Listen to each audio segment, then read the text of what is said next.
What's going on? What's going on? What's going on, everybody? Good morning to you if you're in America. Good afternoon to you if you're in Europe. And good evening to you if you're in Asia. If you're in Australia, you're probably already sleeping. But if you're watching, welcome to the Daily Show with DanRam.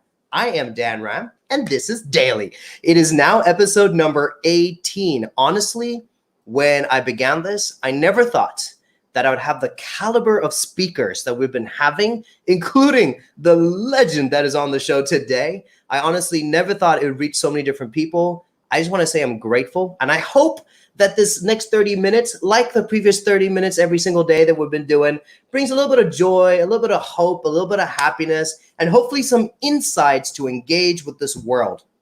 You know, COVID-19 hit everybody hard. It left no person behind. And the whole aim for this show is to try to do something about it that is positive and to fight back. And so that's what we've been doing. So wherever you are watching from, can I just say a welcome and a hello to you? Can I also boast about the fact that yesterday's challenge, none of you got it? This is the first time that I've been hosting the show where I have proven that my riddles are harder than your wisdom. But today I have another riddle, and hopefully you guys will be able to get it. But first, can I say some hellos to you guys? So I am watching the comments over here, as I've told you, with this amazing StreamYard platform. I know we're broadcasting on Facebook, YouTube, and Twitter, but I actually can't see you even though you're popping up. So if you can just put a quick comment, tell me where you're watching from. I'd love to give you a shout out. And can I also give an incentive? Yesterday, my aunt messaged me going, Dan, what is this watch party? I clicked something and then my friends were messaging. So let me give this as a little incentive. If you organize a watch party on Facebook, which is one of the options in the comments, you'll see it saying organize a watch party. Essentially, you can invite your friends to come on the show. Now, we usually get about 400 to 450 viewers per episode across the platforms. If we bump it up to 1,000 viewers by the end of the month, I am going to organize a global orchestra on the live stream. We're going to go to musicians all across the world. And you know, with the guests that we have had amazing guests from around the world, but I am going to organize a 1 hour awesome live music concert for you guys on the live stream. We're going to go to artists in Brazil and Guatemala and North America and Canada and like 4 or 5 different countries in Europe, and then to North Africa and then to Southern Africa and parts of Asia, if we can bump up the viewers. So I want to say a quick hello to Saurav in India who's tuned in. Hello, Saurav. Thank you so much for watching. And if others are watching, which I know you guys are because I can see the numbers up here, then please comment. Let me know which country you're watching from so I can give a shout out to you. You can see the theme below. Today we're going to talk about how to dominate the world of video and virtual. Before, that was just a nice add-on, you know, like, oh yeah, I vlog a little bit. Oh yeah, I do this, I do that. Now it's the only option. When you want to hang out with your grandparents or with your kids, if they don't live in the house with you, you got to do it via video. If you want to talk to your boss, it's via video. If you want to work with your team, it's via video. If you want to sell, it's via video. Like everything is on video now. So you might as well nail it. And I've got the one man that like the Ministry of Defense goes to and like the biggest brands in America go to. Like this is the one man they call. And somehow this legend has decided to be on this little live stream. So I hope you guys have great questions for how to do video well. And I hope you guys have some great questions on the future of digital because he is a futurist. This is what he does. He watches trends and he figures out where's the world going so that we can all get on that page and be prepared for it. So be ready with your questions. But to kick things off, let's go with the riddle. Here's your riddle for today. Hopefully it will not stump you. I have keys, but no locks and no rooms. You can enter, but you can't go outside. What am I? If you think you know the answer, drop a comment. Here we go. I have keys, but no locks and no rooms. You can enter, but you can't go outside. What am I? Okay, now that you know the riddle for today, put that in the comment if you think you know the answer. You want to guess an answer. But I want to welcome to this little live stream the one and only Brian Fanzo. Hey. Thanks for having me. That's a heck of an intro. I like that. And I thought I had the riddle until I reread it. and now I don't think I have the riddle. So I'm gonna have to you have to keep me on that.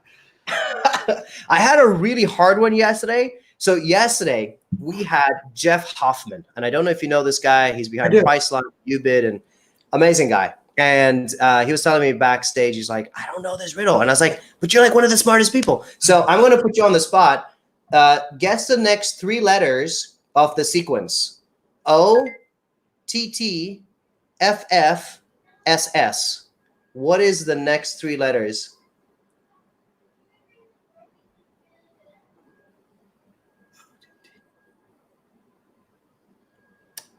I have no idea.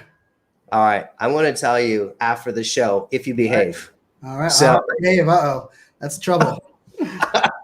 So, Brian, whether you are a billionaire like yesterday's guy or a 3-time Grammy Award winner like tomorrow's guy or a futurist that consults with the biggest companies in the world, everyone gets to go through the ringer. 60 seconds Let's where do I it. fire questions at you and you answer. The biggest question is, are you ready? I am ready. I talk fast, so game on. Oh, I remember this. This used to be like your tagline, wasn't it? Like I something and I talk faster or something like that. Talk fast, tweet faster. Talk fast, tweet fast. That's right. That's right. Yep. Okay, so here we go. On your marks, 60 seconds starts right now. If you could buy any food right now, what would you buy? Pizza. What color is your toothbrush? Yellow. If you could be any animal, what would it be? Monkey. What is one thing you would put on your bucket list? 100 countries. Visit 100 countries. Who is your favorite superhero? Flash. Hey, most famous person in your phone book? Ooh, Gary Vaynerchuk. What is one of your weird quirks? I like to eat croutons as a snack. Describe yourself in 3 words. Passionate, happy, and driven. Nice. What's the most interesting place you've given a keynote? Montenegro. Ooh. If you could go anywhere in the world, where would you go and why? I would go to Bali because it's been on my list for about 10 years. And I've been to 76 countries, and Bali has not been one of them yet. So Bali has been on my bucket, on the top of the list. Dude, I went to Bali last year with my family, and sensational. I immediately started looking at properties there, and I've got a couple friends, and we're like, we're going to get a place because once a year, I think that anyone who's as high charged as you are, or a speaker, or someone's just like pushing, you need to have this place that refuels you. And Bali's just like naturally everything about it, from the food to the people to the atmosphere to the beaches. It's like you can't help but be refueled. Like one weekend there, and you just come back refreshed and refueled. So we've been talking about buying properties. If you want in, let me know. I will. And we'll get it. But first, we got to get you there so you can experience it. Brian, thank you so much for being on the show. As I said in your intro, you're the guy that people go, and I'm not saying this just because I make it up or because I read your website, is because I've been tracking you for years. And I know the caliber of people that you consult and that you talk to. So I really appreciate you sharing your wisdom with us. With this show, we don't really care to talk about Corona or COVID. We just want to talk about the opportunities to grow and to learn in this season. Kick things off, because you've been doing this virtual game for a while, long before the world had to do it. Can you talk us through the basics of gear? All right. So we'll get to like how to do camera well and like video, but gear, what did you start off with when you first started going virtual? What can people start using at this point to up their game? So, I mean, the phone is the phone was my big, piece, right? It was as soon as the iPhone camera, or even really the, Android or iPhone, as soon as they had a front camera that was high quality, and high quality was, the iPhone 6, I think, was probably the one that for me was like a big change, because, all of the atmosphere around video can be rather intimidating. You feel like you have to set up. And I always say, like, my strength is much more using video to document and using video to engage, live video, right? And there's a middle road there where it's pre-recorded and produced. And I won't claim to be a YouTube star or a produced video expert, but for me, it's that idea of using video to document experiences, things that are going on, and then using live video. And so the phone is kind of where I started. I think the phone is pretty powerful from that side. But then I think, when you're thinking about the other piece, like I always say, like there's 3 core pieces of video. And right now what I'm using are the 3 core pieces, right? So it's an external web camera because it kind of gets you the wide angle view. Nice. The ring light, which gives you that ability to have that, that artificial light. And then an external microphone, which I'm using the Blue Yeti right here. So like I have all kinds of microphones, right? So I have lots of high end, lots of low end, lots of different, but for me, those 3, right? So it's, if you think about it, the video allows it to be high quality to reuse it somewhere else. The ring light allows you to not really care if you're in your bedroom, if you're outside, you can bring the light wherever. And then the microphone, the nice thing about this is, I'm not wearing headphones because the microphone, it only captures me, what's in front of the microphone. So I can hear you through the speakers directly behind me. So like those 3 pieces, you can go from, the average to bad Zoom video call we've all seen with bad lighting and hard to hear. And you can go from that to what you see what I'm now. And that's what I'm using right now, a web camera, a light ring, and an external microphone. And that's really, and then of course you can go extreme the other way. But for me, those are like the 3 core pieces that you can get. And, and even from a standpoint of price, here in the US, I think it's, under, for like these 3 that I'm using, like under $400, and you can be set up with a really good setup moving forward. Absolutely. I'm going to do something I haven't done on the show before, which is I'm going to show you that setup, because even though I didn't have the time to get the 3 things that you mentioned, I was able to think about it. So at the very least, you should consider these 3 elements of the angle and what's in your backdrop, and you should consider sound, you should consider light. But I also want to throw a challenge, because we do this thing called Meet Your Corona Mate, where I like to celebrate different people. And so I want to celebrate Andy. Andy Lyons was on the show a few days ago. And so she's a startup coach. She's grateful for Brian's leadership and role modeling for speakers, solopreneurs, and creators around the world. And Andy, you probably had one of the most fascinating backdrops. And so I'm going to throw a challenge at you, Andy, and I'm going to ask you, what did you think about intentionally about the setup behind you? Because it was really vibrant without being too much, and you got that balance right. Because actually, after having Andy on my show, I realized that my background is really boring, and I need to do something about it. Especially for you, you're vibrant and passionate and fired up. Yeah, you need to add that to your repertoire for sure. So I'm going to show you what I'm doing, Brian, and you're going to laugh at this because you've got some good setups, and I really wanted the ring light, and I really wanted the standing desk. But here's what I do. So the only equipment that I bought was, this is $10. But having a microphone that isolates because right now I have a fan above me and I have an air conditioner going, but you don't hear either of those things. And that's what a microphone does really well. The other thing, this is where it starts getting funny, so brace yourself. But when it comes to light, I have a really dull light at the top of my room. So I just got a lamp from my mom's room. And so you can see over here, it's a very, very lousy lamp, but I tilted it so that the light is coming at me. And then the reason that my teeth look so white and my eyes are not like dull is because I have a second screen over here, and I just put that blue light on me, and it just creates just a nice little freshness to the color.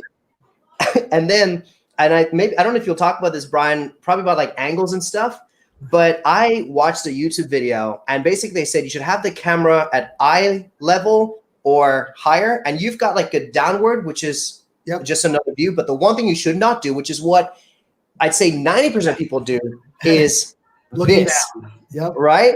This is what it should normally be. So what I did is the box. The light bulb goes under the laptop, right? And then the laptop sits on it, and here we go. So, and I've done that in hotels around the world, right? I've taken lamps, I've stacked furniture just to get my, laptop. And I think, what you said there is important. Like, one of the things I always tell people is the emotion that you're trying to convey and the emotional feeling you want the audience to have while they're watching is what you're thinking about there, right? So like for me, when we started, like when you first turned on, my daughters were back here. That's why they were playing on the whiteboard. And I was using my standing desk, right? And then I noticed based on your lighting and where you were sitting, me standing and you sitting and our dynamic would look like I'm aggressive and I would give a different dynamic. So I moved my desk down, right? And I switched that piece because it is, when we're in virtual, that is so important for us to, you know, and I say like actually one of the talks that I'm giving now online are the 4 E's is what I call it. And it's emotion, environment, empathy, and what was the fourth one? Emotion, environment, empathy. Oh, and why am I going? It's not execution. So it's the idea that like, you know, you won't, so like, you know, emotion, what is the emotion you want to go, you know, like even the idea of using the thirds of your video, right? Using, you know, one thing, you know, the typical, like how you're thinking about it from a stage. The other things you want to think about, as you said, camera angle up and down, you know, even wardrobe on, hey, is it relaxed? Is it casual? I mean, my daughters were in here and in my closet here in my office, I have like easily 30 different shirts. And my daughter's like, you know, and I'm not one that's known for like wearing dress clothes, but I factor that in everything from the hat to the shirt that I'm wearing. Not only how is it going to look on video, what is it conveying to the audience? You know, what is that emotion? Environment is one of those ones like what around you can you use, right? Like if you have natural light, like I'm very lucky I have natural light here, but the sun moves. So I can tell you like if I do a video at like 2:00, halfway through the video, all of a sudden, like I have sunlight on my face, right? Like, so, you know, like those kind of things. And then empathy, of course, is your desire to like,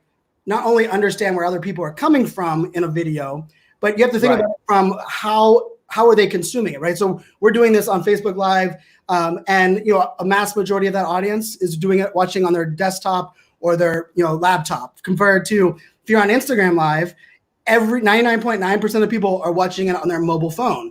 So now you have to think about that, you know, that empathy, like, okay, now that they're on that side. And then of course the fourth E being, you know, execution. You won't know what works in video until you try it. Like I mean, the amount of times I've stacked a laptop, I've taken the, you know, the lid off of the lamp, moved it over, and, you know, and then, you know, and even the idea of like, okay, that's for this one, like, how do I record the next one? I think that's, you know, I always use this phrase, limitations inspire creativity. And like what you're doing right now, right? It's like, and I think in the coronavirus world we're in right now, right? We have new limitations that we've never been presented before. But virtual, really the only limitations we have in a virtual world is our own imagination, right? I mean, you're in India, I'm in Virginia, right? We've connected twice in Ireland and in Manchester, UK, right? And the limitations that we normally would have, we haven't crossed paths in a couple of years because we were, you know, on stage, haven't shared the same event. Well, now we have this virtual atmosphere. How do you leverage all of these different components? And so that's why I look at it as like it's a new playground, and there's not one size fits all, depending on your style, your audience, you know, male, female, what's your desired outcome? What are you doing with the videos? And so that's why I like love what virtual provides, because it truly does allow each one of us to tap into our own creativity. That is awesome. Brian, I'm going to ask you how to present well on camera, but I just want to quickly, because I asked Andy about her background. So she said color, inspiration, reality. That's her Andalicious background. Excellent conversation for folks. Valuetainment is important when creating content, which is true. And this is the same thing on stage. You can't just come and bore people to death with a bunch of statistics. This is why stories are important to go with statistics, because that's what people connect with. And so it's the same on a webinar or a virtual conference. It doesn't matter if you're in a bedroom, if you're only wearing your clothes on the top and you got boxers on the bottom, you still got to entertain as well. And I was doing a virtual conference, bunch of speakers, but I was the only one that made an appearance on screen. I make an appearance on stage. So why not do the same thing? I had some Beyonce music playing and I snuck out from behind my chair and made an appearance, but it immediately like made people smile. And that means I had their attention and I had already connected with them before I even said a word, right? So you got to think about valuetainment. Quantum information over here. His name is Nikos. He's based in Vienna. He does awesome podcasts. He told me about this whole Discord thing, which I was just unfamiliar with before, and that whole world. So shout out to him. Ankit says hello as well. Guys, drop your questions in for Brian, because this guy knows everything about video as well as the future of digital. But Brian, what are some things that people should consider to look and sound well on camera? Just like you would give tips for how to do stage well, right? How do you do screen well? So, I think one of the things, in the offline world, especially as a speaker, the thing that makes me turn the fire on every time I get on stage, same with you, is that we have the greatest luxury in the world. We have captured attention, right? The people that are in there are giving us their attention, which in today's day and age, there is nothing harder or more valuable. While in the virtual video digital world, not only do we not have captured attention, but we have 10 years of, let's just face it, bad to average virtual experiences that have been provided. And so the audience has this expectation like, oh, I signed up for a webinar. I'll do like 10 other things. I'll put it on a backwards tab. I'll listen to it. If I miss something, I'll download it later, right? Like that's the audience's perception, right? And, even on YouTube is almost always a passive consumption, right? We're not thinking about, engaging, which is why like live video, although powerful, requires being good as on camera, but also educating the audience on comments and like on that piece of it. And you're doing a great job, right? Not only pausing, but you're incentivizing, you're bringing it back to the square one. You know that people come in and out. So you're kind of rephrasing, you're like all of these little things within a live video is really valuable. And so when you're presenting, one of the things I always like to say is that much like the stage, right? When we come to an event and the stage, the audio, the slides, those are limitations. That's what we're provided, and we have to make it the best for us, right? So like I used to be like, oh, I don't care what microphone we use, but then I would get a handheld microphone, and I talk with my hands, and I talk fast, and I was like, oh.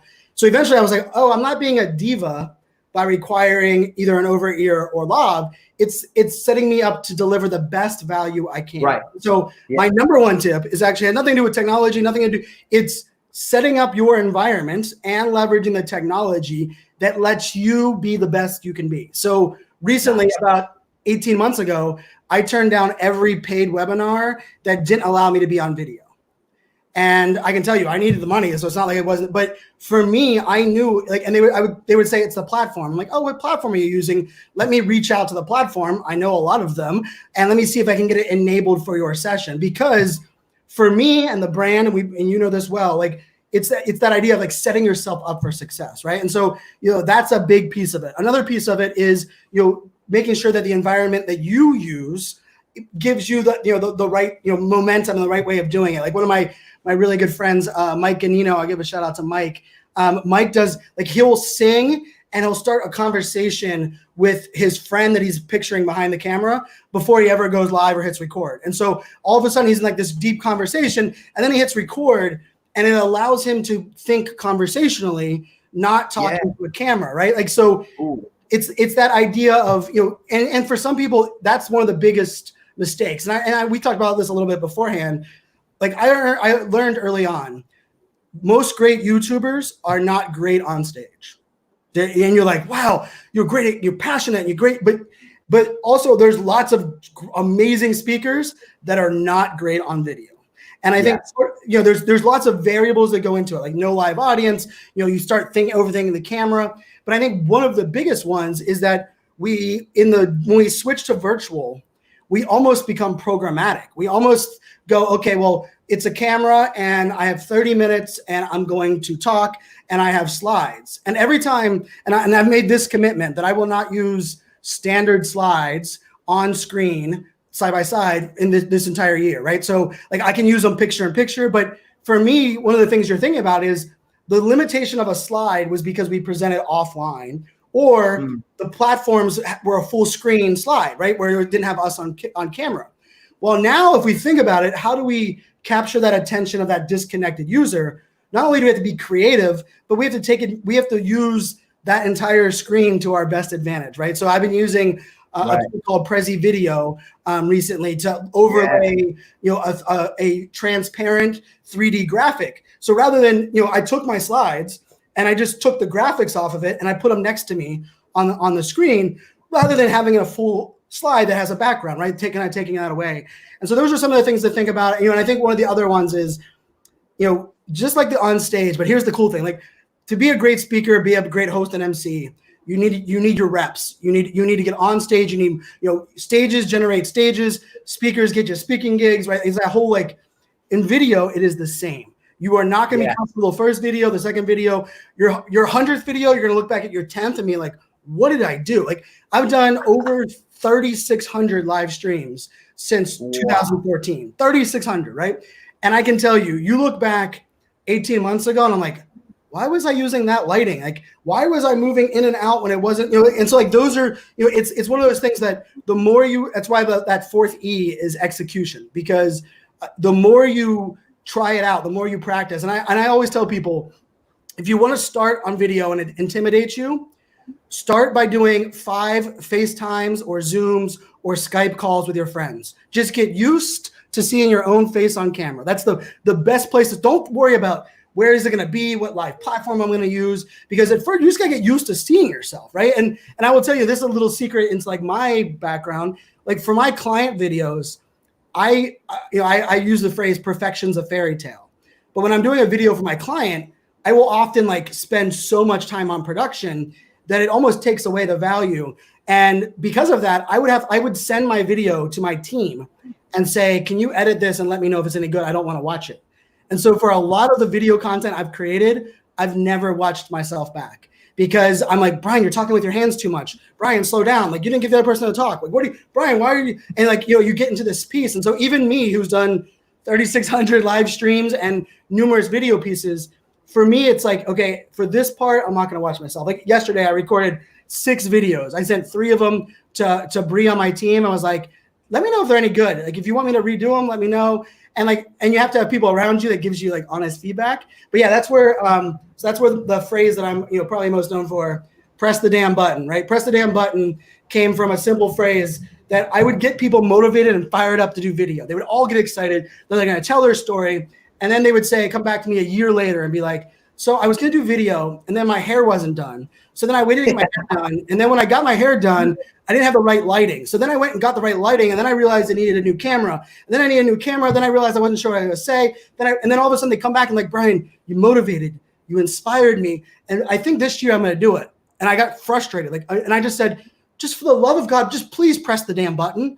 And that's the call to action. Start now, start simple. When you start, it's going to be awkward and weird. It takes a while, but you get eventually to a point where you set up the variables that's most comfortable for you. That's why I'm not a fan of like, you have to do these 5 things. You have to do these 10 things. Like once you get used to it, then you figure it out, right? I love that you showed your setup there, right? Because there's a lot of people that, you should see it. The amount of speakers and events that are reaching out to me right now. And they're like, Brian, I want your setup. I probably have like $4,000 or $5,000. Like, I'm like, yeah, I'm using a $400 setup. Like I have some really, really nice gear. And they're like, what? I was like, well, for me, I want the variables to deliver the quality that I want, but I don't want to add too many complexities because what if something goes wrong? What if I have to troubleshoot something? I'm a team of 1. And so that simplicity is really important as well.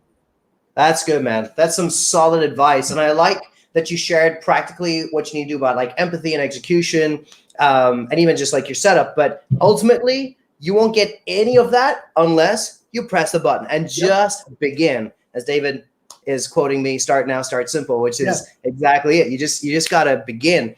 I want to give a couple quick shout outs to people who are watching, and then we've got some questions for you, Brian. I've got questions too, but one of the beauties of live stream is you would usually be speaking to 5,000 people, and there's no way that 5,000 people could ask you questions. And one of the things I love about live stream is we can make real direct connections. And that's what I keep encouraging people. I call live streaming participatory content because it allows them, the audience, you're participating on what the execution of this video is, which how cool is that? That's absolutely.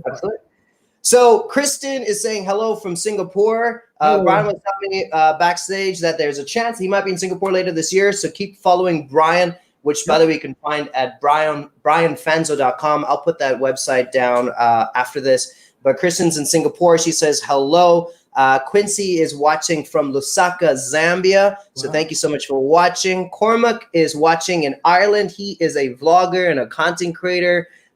He and I have done some trips up to Belfast. Power of Video. I don't know if you ever got invited to those guys, Brian, but some amazing.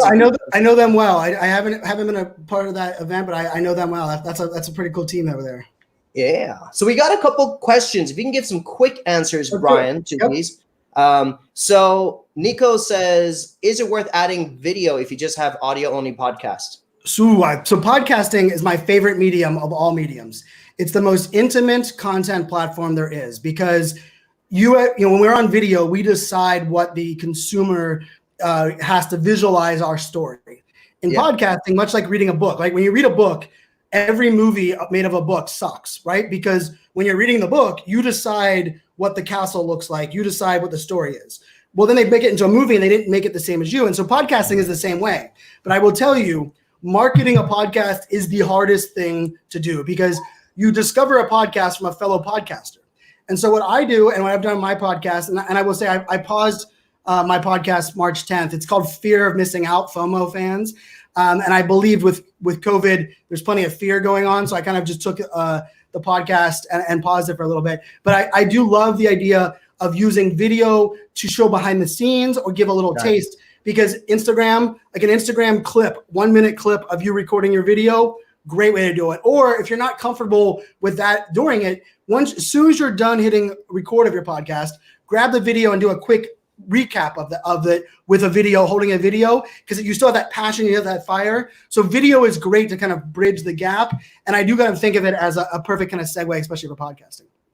That is great. Great advice. Mathu here is in Israel, and he says, yesterday, Hoffman spoke about holography. How's that affecting your vision of futurism and digital communication? Wow, I like that. We're going in depth there. So I think, when we think about the unknown, hold on a sec, my daughter. So when you think about like the unknown in the future, we have, AI, artificial intelligence, augmented reality, virtual reality. We have all these different components. I was very lucky. 4 years ago, I helped design an AR experience for a nonprofit. And it was one of the most interesting, overwhelming experiences I'd ever had, right? It was one of those things where now you're dealing with 360 degrees of variables and all of these different things. And I made the joke then, and it's probably pretty important now. You can't get to AR and VR if you haven't figured out live video, right? Like live video adds enough variables. We can't get to, and so like as we get into the different ideas of not only holograms or virtual connections, but how do we set that path? And I think this is one of the most important things I think right now when it comes to giving video or virtual presentations is you want the technology and the innovation to add to the value and goal of what you're creating, not be the only thing that's talked about or not be a distraction to what you're creating. So I've actually been working on, so I quote Brene Brown in one of my presentations. And so I was working with someone with an AR lens to create a hologram of Brene Brown. It's okay, you can come here. A hologram of Brene Brown to do that. But I think it's one of those things that you have to have a really good balance between the two. Yeah, absolutely. Cormac says, thanks for the shout out, man. Of course. Alex is a Brit who's saying hello from Austin, Texas. Ooh, so hello. Andy's got a question. How do you manage the fear of what if no one shows up to the live stream event? It takes vulnerability to show up live. While you think about that answer, I will say that fear is real because when I decided to do this, I was like, Dan, is this going to ruin your brand? Like people are so used to seeing me on big stages with big crowds. And if there's only 2 people that show up, but then, and I don't know which way you're going to go with this answer, but for me, I have to keep telling myself it's not about the numbers, even though I am so prone to look at the numbers just from an analyst point of view. It's not even like from an ego point of view. I just like studying things. But I had to think, if one person watches it and they needed it, was it worth it? Yes.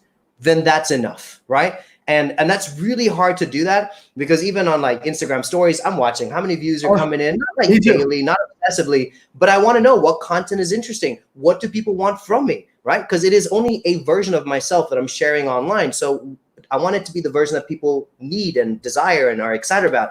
So it is a very, very real struggle. What's your take on this? So when you think about live video, right? So the variables that come into why someone watches or doesn't watch a live video can be all over the map. And depending on the platform you're streaming, depends on who gets a notification, right? So I always tell people, like, people will come and say, Brian, I just did 100 Facebook Lives and I'm not growing my audience.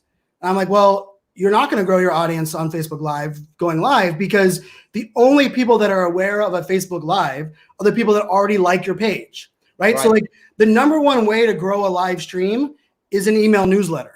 Like literally give it to where someone can put it on their calendar, right? Like email them, give them a taste, a clip, maybe let them know of the dates, right? So consistency is the number one thing, right? You're doing it every day, right? I always tell people, if you're gonna do it weekly or monthly, just pick the same day of the week, the same time, right? So, but that fear of who's gonna watch or not enough people are gonna watch. So I'm a sticky note fan, right? Okay. I put the sticky note over how many people are showing up for my live. And I will tell you, the first 20, the first 50 lives, it is not about how many people are showing up. It's about you getting comfortable doing it. So put the sticker over it, because let's face it, you want to give as much value as you can. And for a lot of people, when you're new to live, you see the numbers go up to 20 to 25 and you're like all excited. And all of a sudden it goes 25, 18, 14.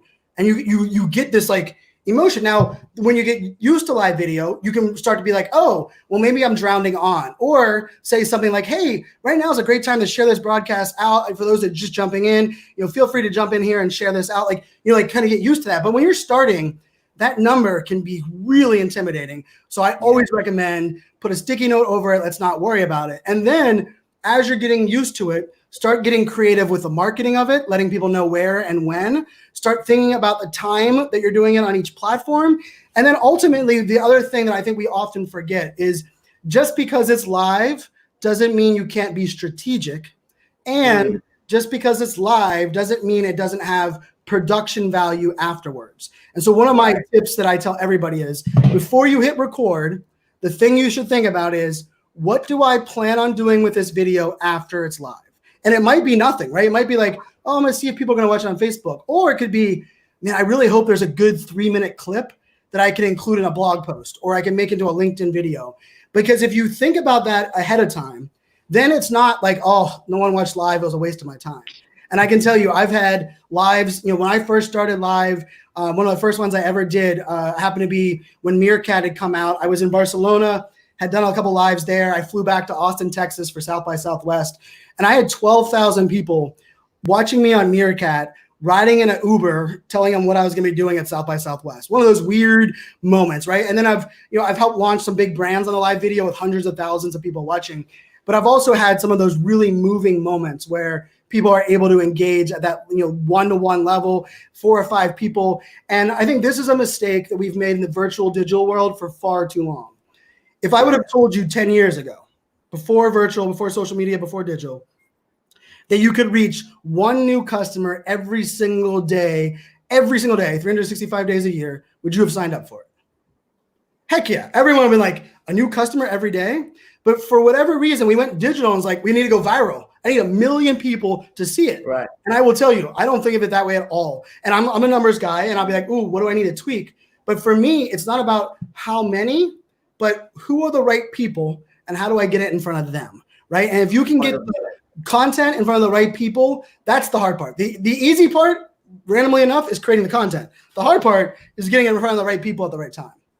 I wholeheartedly agree. I will confess that at times I think for the stuff that I do, because I am so grateful for the life I have, I'm like, man, I wish more people could be a part of this. Yep. But one thing that whenever I talk to other influencers, they're always surprised by like my open rate and my conversion rate, and also like the percentage. So I have like 6,500 followers on Instagram, but I think about 30% of them are watching my story, right? So most influencers are like at 5 to 10%. Are watching the story. And so for me, like, it's those moments I go like, but it's the right people. I've got people that genuinely want to be part of the community, that are enjoying the content, and that's good enough, right? Because what's the point of having 60,000 followers and 600 people watching it?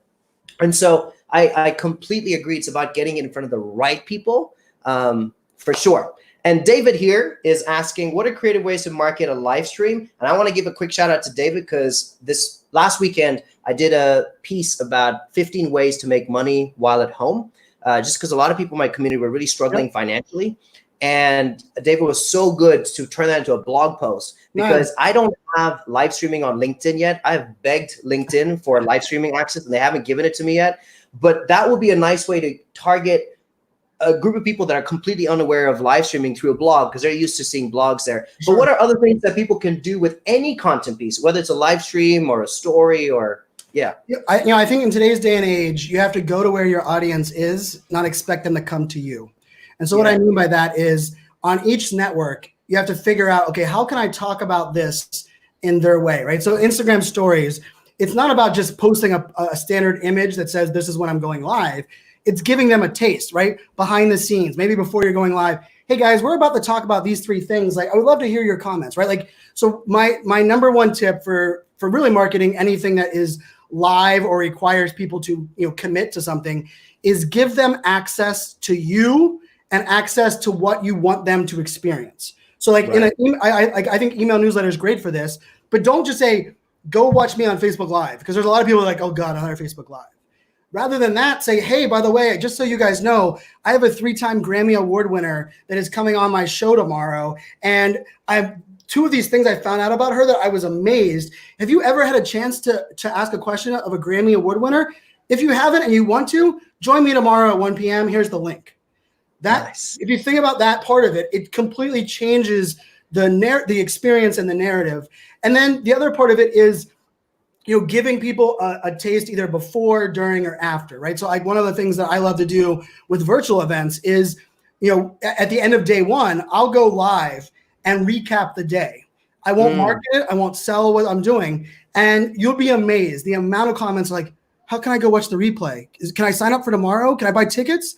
Because you're giving them that, hey, this is what you missed, but you're not doing it in a way like, hey, you guys, you missed this out on it. So I think there's the word access is extremely important, going to where the audience is. And the other one, I mean, the number one way to market live streaming is be consistent. Just know that every Friday at 3 p.m., you are going to be there. Let people know that. And it takes a while. Like podcasting is the same way, right? Consistency. I mean, they always tell people, in podcasting, don't think about getting a sponsor till you have 100 episodes, and then don't plan on locking in a sponsor until you have 200 episodes.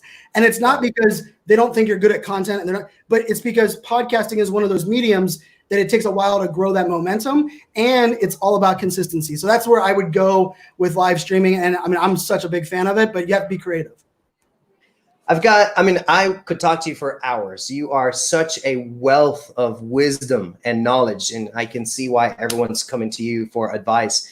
I want to turn this one last question to something a little bit more general. McCormick is asking, I feel like there'll be more work from home after the situation. Do you think Zoom will continue to grow? Will it just be the likes of Microsoft Teams? But I want to turn this into something a little bit larger than just about work at home or not. You and I, we are in the tech conference space. And I think it's a great privilege that we have, like with South by and all these other conferences, that we're aware of the direction the world's going.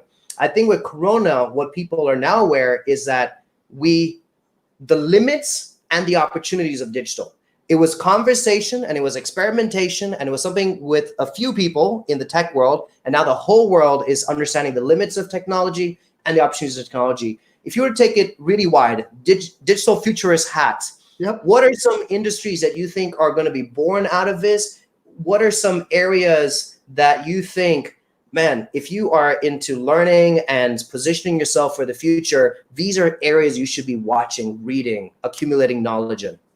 Love the way you set that up. That's such a beautiful way of looking at it, because let's face it, I'm a big believer in focusing our education on the methodology, the mindset, and the process more than the technology, because the technology will come and go. Skype and GoToWebinar owned the video collaboration space. But Skype, every time you added someone to Skype, it was a download, create account process that took forever with the Microsoft, right? GoToWebinar needed 19 plugins, and you had to use some remote random browser that you never had used.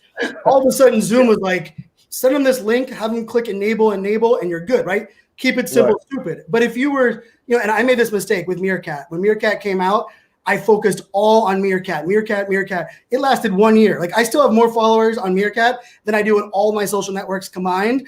And it was a 1 year and done. And it taught me a valuable lesson.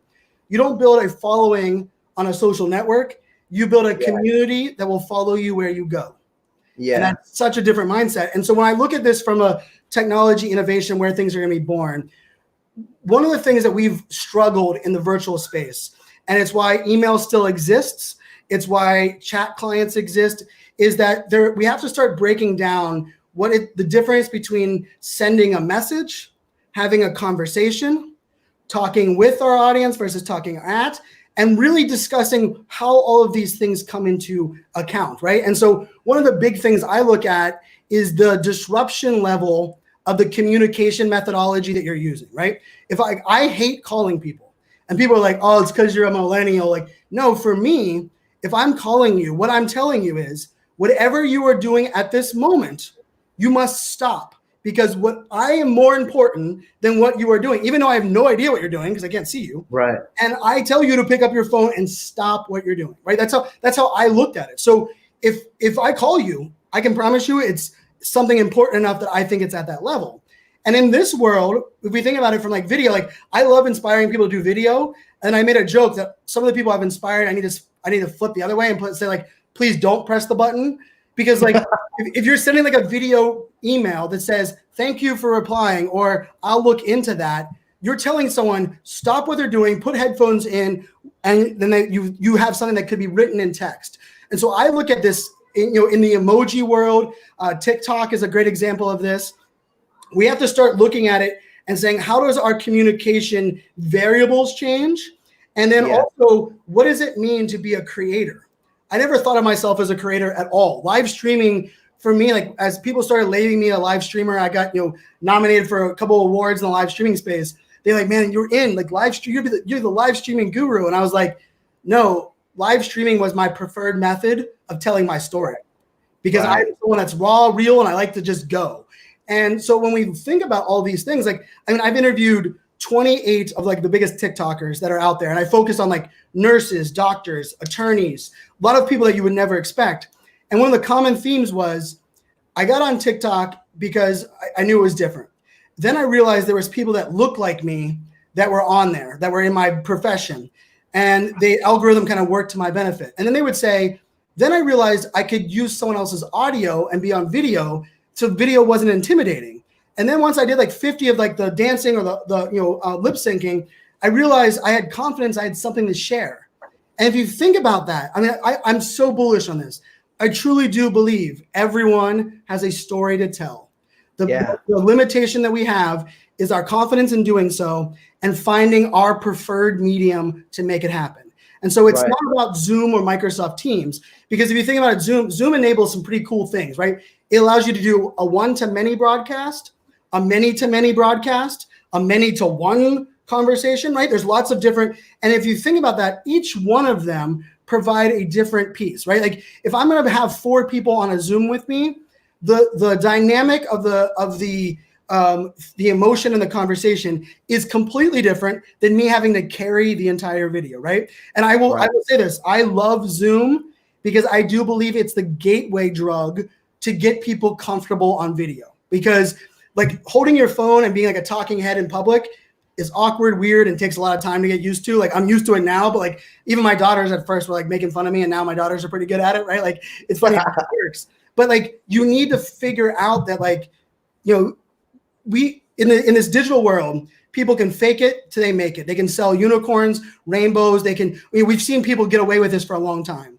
But when you use video and you let people look in your digital eyeballs, it's the closest we can get to that offline trust, right? Like the reason I love live video is because you can't really fake it. Like my daughter comes in, right? Like that's the world we have. And the cool part is people are so forgiving and understanding of that.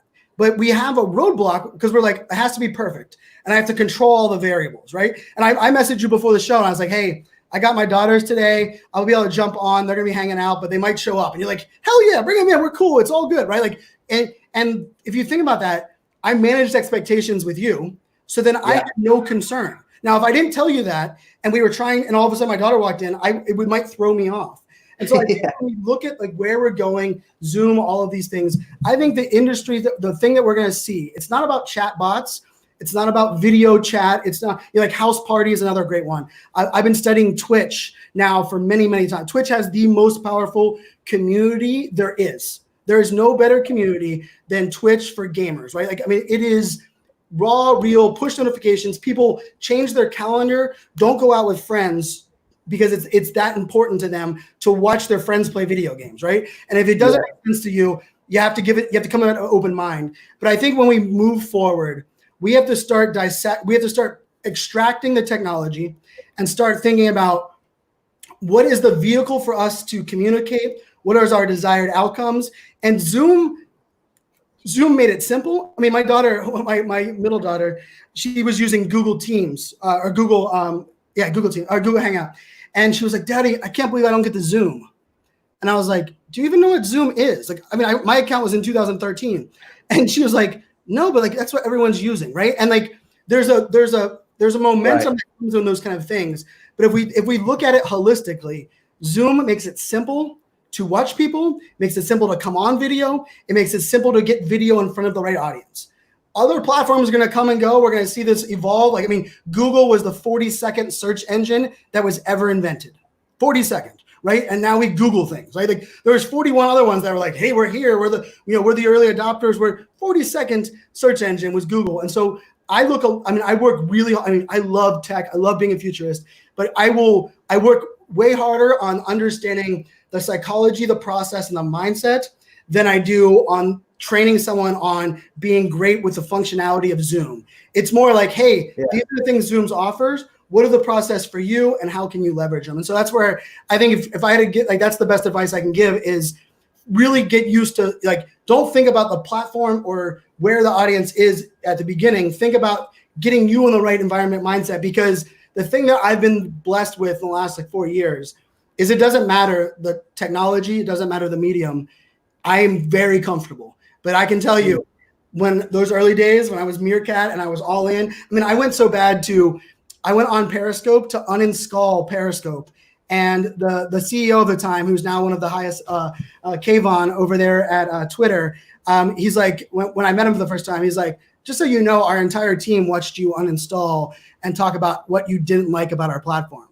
I was like, ooh. Is that why it took me a year to ever be invited to your, and it was like one of those things. And so for me, my lesson learned there was the Meerkat wasn't what enabled me to do what I was doing. Meerkat was simply the back end technology. It was a live streaming app that allowed people to comment and for me to engage, right? That participatory element. And so I think when people, like everyone who's watching right now, don't think about what's your favorite app or your favorite social network. Think about what is the emotion or like that connection that you get on your favorite one, and then try to replicate that in different ways, right? Like, I'm not a huge blogger, but if you're a blogger, like for me, when I switched my blogging to be much more my conversation, like I write like I talk, all of a sudden the blog became a little easier and my audience really understood that, right? And I think for me, if I tried to be a grammar amazing blogger, not only would it be a roadblock and I would never blog, but it would be something that happens. And I can tell you, this might sound like I'm preaching and I might be the one that says I know everything, but here's the thing. I've been writing a book for 5 years and I haven't executed on the book. I've actually written 2 of them that no one's ever read because I have the roadblock that most people have with video or audio. Right. I'm not a reader, right? So I consume a lot via audio. I listen to audiobooks and I've had this roadblock of like, oh, it's gonna be my legacy. Oh, I'm not a good enough writer to be an author. And it's so funny because the book that I'm writing is called Press the Damn Button. And the first chapter is why it took me 5 years to press the damn button on the book. And I just want to tell people, like, it might sound like, hey, I got this all going on, but the medium that scares me the most has taken me 5 years and I still haven't even pushed it over the edge. I have a couple companies that I'm working with to hopefully push that forward. But I think it's one of those things that, virtual can be overwhelming because there's so many ways we can do it.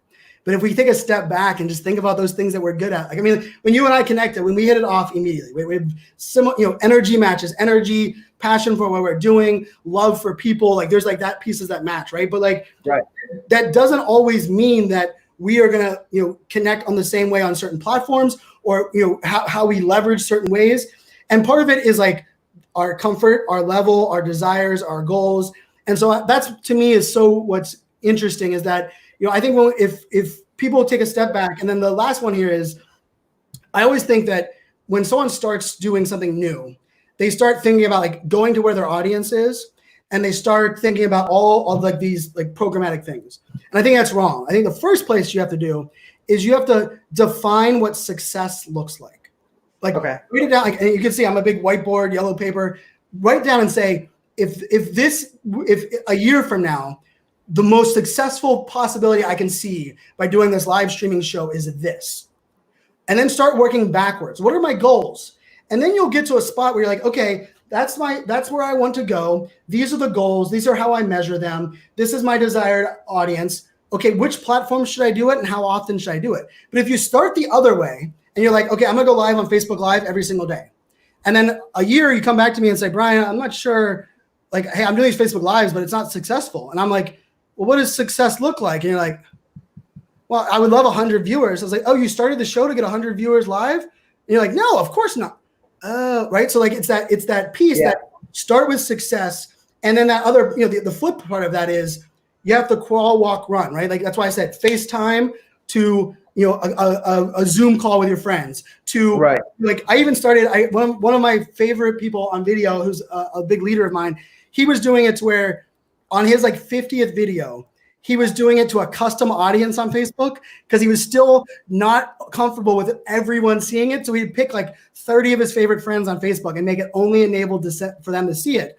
But now, right now, he is creating some of the best video you're going to see, and he's sitting on his couch and has it on a tripod. And it was because it took him a while to get there. And I think that's for everyone out there. That's where we're going. And, COVID maybe forced us into this space. But like my whole piece is digital empathy. And what I believe in, technology, innovation, virtual, digital, will not replace what we do offline. It will not replace us as humans. But if we understand it, invest in it, and leverage it the right way, we can find the synergy between innovation and humanity. And when we do, technology can do the things that we as humans don't need to spend our time doing. And we can do the things like loving, caring, and listening, all of the things that we're doing here. And that to me is why I'm a huge believer that 2 years from now, the world's a better place than it was today. Offline conferences are better than they've ever been before, because the thing that I've been preaching that's taken a while to get people into this virtual space, we all got forced into it. And none of us like being forced to do anything. But as we're getting used to it, now we're figuring it out. And now that we're figuring it out, the blue ocean of opportunities is coming. And now it's not about one replacing the other, but finding that synergy. And that's where I truly do believe we're going to make some great strides in the world. I love that I got a 15-minute keynote out of you. And I know you did. You got me fired up. I was like, oh, you got me. Fired up. So for more of this content, he said 3,600 webinars and even the 4 E's that he mentioned earlier in this. So again, for some of you who are joining right now, all of these live streams stay online. I don't care how embarrassing they are. I don't care what happens with them, because the content is evergreen, right? The stuff that Brian's talking about here about human connection and technology, not substituting that, but enhancing that stuff is going to be true for hundreds of years. Well after I'm dead, it'll still be true. So all this stuff stays online. Feel free to share with other people that could benefit from this. But also do rewatch it, because there was so much that we're talking about how to do cameras well, how to do videos well, how to get a setup right, and how to maximize the opportunity of virtual. Also, you can find out more about Brian down here. So you can see brianfanzo.com. This is his new website, so show him some love. Previously it was iSocialFans. And in there, again, for anyone who's trying to figure out virtual, either on an individual level or in the form of a company or an event space, go to Brian. Brian's got this. He's been working on this for a long time. So brianfanzo.com. Brian, thank you so much for being on the show. If you wouldn't mind hanging out backstage, and I'll come meet you there, and let me chat with these wonderful people. All right.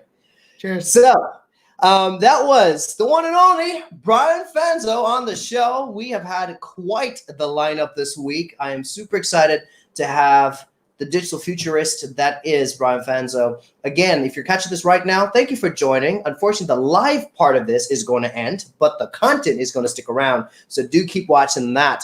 I had a quiz, well, a riddle at the start of the show, which is I have keys, but no locks and no rooms. You can enter, but you can't go outside. What am I?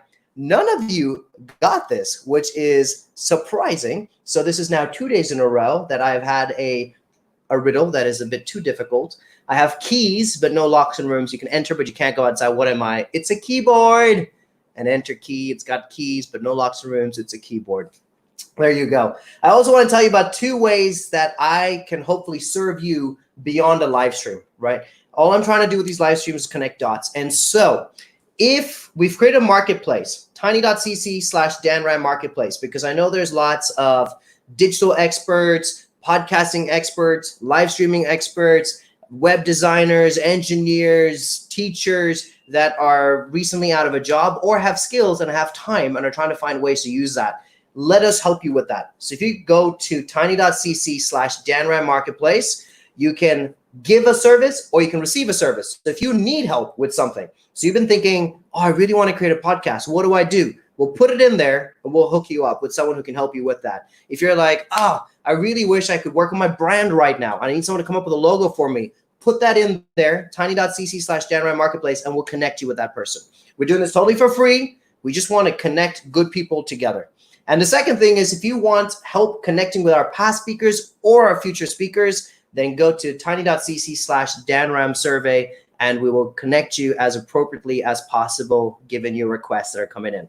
So tomorrow, I've got one of my best friends in the world, Kevin Olushila, 3-time Grammy Award winner, a cellist, beatboxer. He's performed on some of the biggest stages and now using the advice that Brian gave on this show right now. Here are 2 things you probably didn't know about him.